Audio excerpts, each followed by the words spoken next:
بسم اللہ الرحمن الرحیم نحمدہ و نصلی علی رسولہ الکریم اما بعد۔ السلام علیکم۔ آپ دیکھ رہے ہیں دادا اسلامک چینل اور میں ہوں عزیز الحسن۔ ناظرین اکرام، تلاوت کلام پاک کا بہت اجر و ثواب ہے، جس کو حضور اکرم صلی اللہ علیہ وسلم نے بیان فرمایا ہے کہ اس کے ہر حرف پر 10 نیکیاں ملیں گی۔ لیکن ہمارے زمانے کے کچھ لوگ جو ہیں وہ لوگوں کو بدظن کرنے پر تلے ہوئے ہیں، اور اس بات پر کہ کسی طریقے سے ان لوگوں کو تلاوت کلام پاک سے روک دیا جائے۔ چنانچہ انجینئر محمد علی مرزا کا یہ کلپ آپ ملاحظہ فرمائیے۔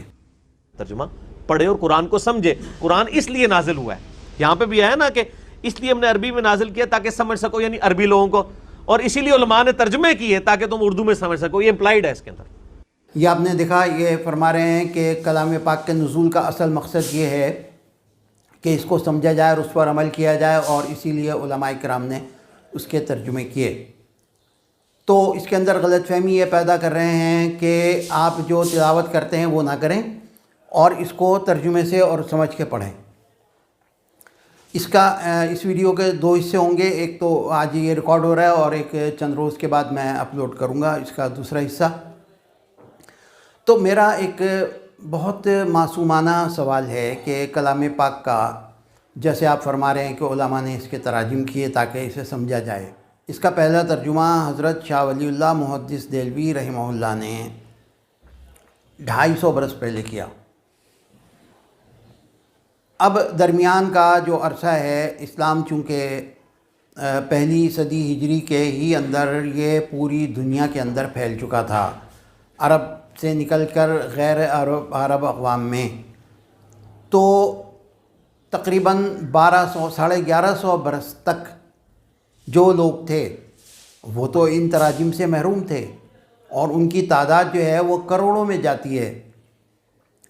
تو اگر آپ کی یہ بات مان لی جائے، جیسے کہ آپ تاثر دینے کی کوشش کر رہے ہیں کہ گویا اس کو پڑھ کے اور اسے سمجھو، بھائی یہ کام دوسرا بھی تو کر سکتا ہے۔ علماء کرام ہیں، وہ ہمیں پڑھتے ہیں، وہ ہمیں سمجھاتے ہیں۔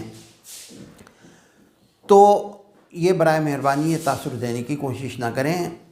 اور اسی ذیل میں ایک دوسرے مفتی صاحب ہیں، ان کا کلپ بھی ملاحظہ فرمائیں۔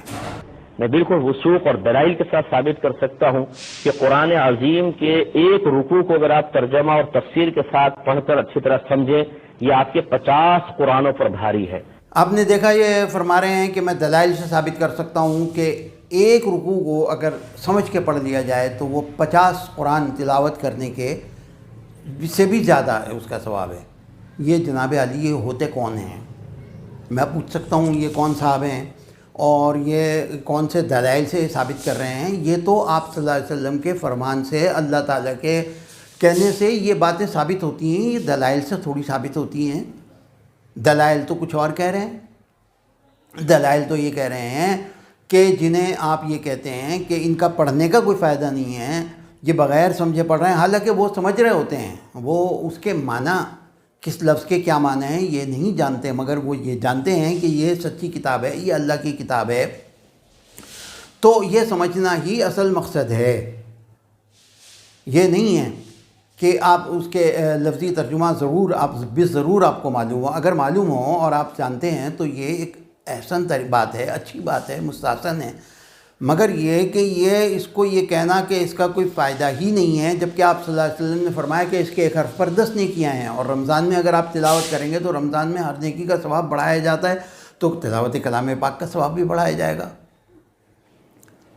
تو یہ رٹو طوطے جو ہیں، ان کے بارے میں آپ صلی اللہ علیہ وسلم کی صحیح حدیث ہے کہ ان سے یہ کہا جائے گا، یہ جو حافظ قرآن ہیں، حفاظ، اور یہ صرف انہی کے لیے مخصوص ہے، یہ جو ناظرہ خواہ ہیں، اٹک اٹک کے پڑھتے ہیں، ان سے پڑھا نہیں جاتا، انجینئر صاحب بھی اس میں شامل ہیں، غلط سلط پڑھتے ہیں اور اس کی تعویلیں کرتے ہیں پھر، تو یہ حفاظ کرام سے کہا جائے گا کہ پڑھتا جا، جیسے تو دنیا میں پڑھتا تھا، ترتیل کے ساتھ ٹھہر ٹھہر کے پڑھتا جا، اور چڑھتا جا، یعنی ہر آیت پر ایک درجہ اوپر چلا جائے گا. جنت کے اندر جو ہم دعائیں کرتے ہیں اللہ تعالیٰ سے کہ اللہ ہمارے فلاں کا انتقال ہو گیا ہے، ان کی مغفرت فرما، ان کے درجات کو بلند فرما، تو یہ درجات جو ہیں یہ حافظ کے بلند ہوں گے.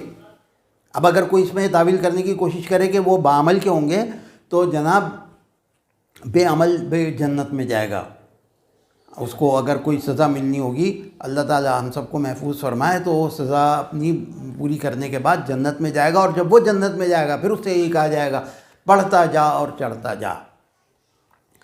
تو یہ لوگ جو ہیں جو رٹو طوطا کہتے ہیں وہ کون لوگ ہیں، وہ آپ سمجھ لیں کہ یہ وہ لوگ ہیں جنہوں نے اپنی ساری زندگی جو ہے وہ دنیا کی پڑھائی میں اور دنیا کی کمائی میں صرف کر دی. اب انہیں یہ احساس ہوتا ہے تو اس کے لیے وہ کیا کریں، اردو میں پڑھنا آسان ہے تو وہ اردو پڑھ کے اور کہتے ہیں کہ ہم تو صاحب بازی لے گئے اور ان کے اوپر بھاری ہو گئے. یہ کہنا بہت نامناسب بات ہے. نہ آپ نے خود دینی تعلیم حاصل کی، نہ آپ نے اپنے بچوں کو سب کو دنیاوی تعلیم دلوائی. دنیا کمانے میں آپ لگے ہوئے ہیں. خدا را اپنا محاسبہ کریں اور ان چیزوں سے اعتراض کریں.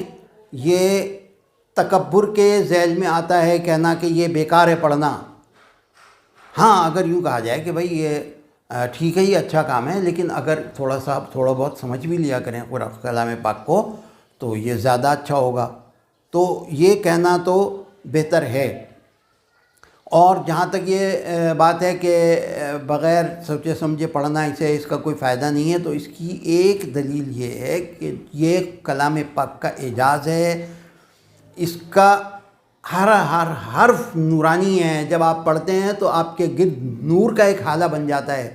اور آپ دیکھ لیجئے جن گھروں میں تلاوت کلام پاک ہوتی ہے باقاعدگی سے، چاہے وہ بغیر سمجھے پڑھ رہے ہوں، تو اس کے اندر جو برکات ظاہر ہوتی ہیں تسلسل کے ساتھ پڑھنے سے. یہ نہیں کہ آپ نے ایک دفعہ پڑھ لیا اور وہ برکت ظاہر ہو گئی. جن لوگوں کا دوام ہے اس پہ، ہمیشہ جو پڑھتے ہیں، ان گھروں کے اندر ہر طرح کی برکت ہوتی ہے. مالی بھی ہوتی ہے اور معاشی بھی ہوتی ہے اور خاندانی بھی ہوتی ہے. ہر طرح کی انہیں آسودگی حاصل ہوتی ہے. اور یہ کہ دنیا کی کوئی ایک کتاب بھی ایسی ہے کہ جس کو کوئی بغیر معنی سمجھے پڑھتا ہو. یہ کلام پاک کا اعجاز ہے جناب کہ یہ روزانہ لاکھوں کی تعداد میں پڑھا جاتا ہے. لاکھوں قرآن ختم ہوتے ہیں روز. دنیا بھر میں جو مسلمان ہیں 1.5 ارب مسلمان، ان کے گھروں میں تلاوت ہوتی ہے، مساجد میں تلاوت ہوتی ہے.